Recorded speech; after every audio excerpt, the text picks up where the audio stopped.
జై శ్రీ దాదాజీ. రామ్ దత్ దూబే ఉన్నావ్ జిల్లాలోని దాండియాఖేడా భూస్వామి. తనకో కొడుకు పుట్టాలనే కోరిక అతనికి చాలా బలంగా ఉంది.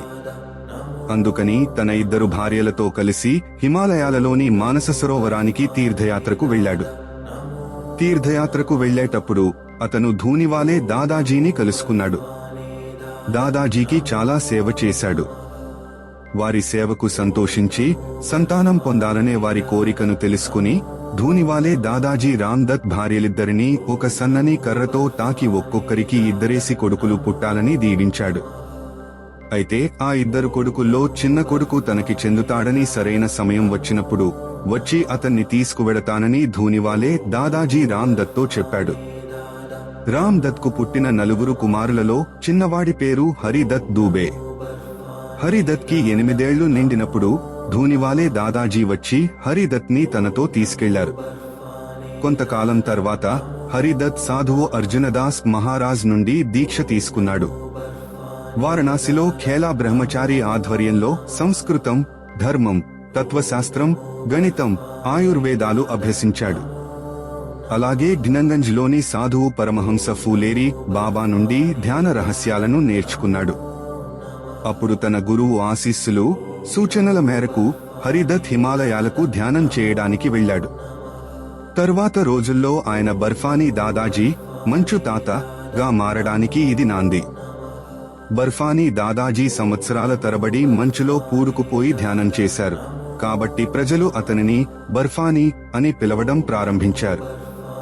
దాదా అంటే దాత, ధ్యాని, దాత అంటే ఇచ్చేవాడు.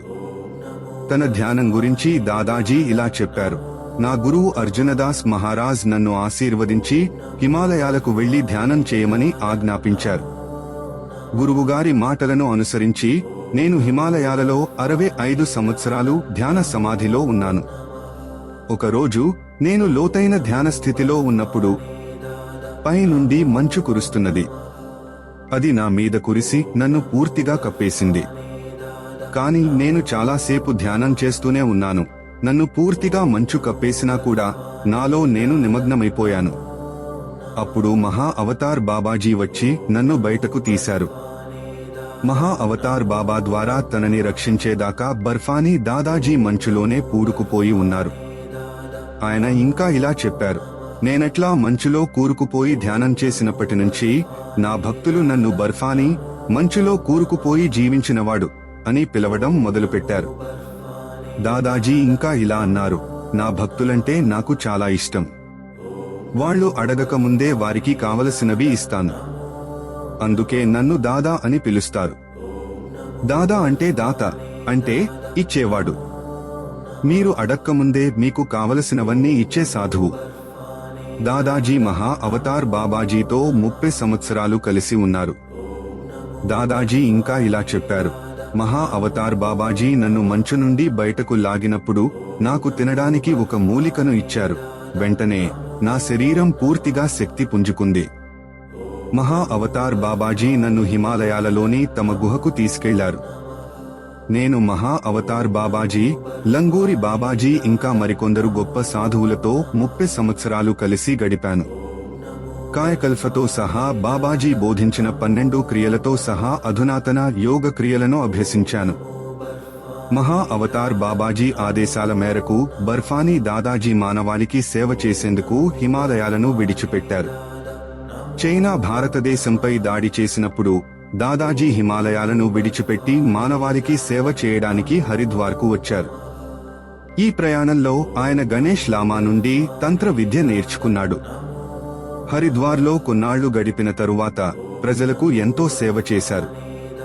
దాదాజీ 2 బర్ఫానీ ధామ్లను స్థాపించారు.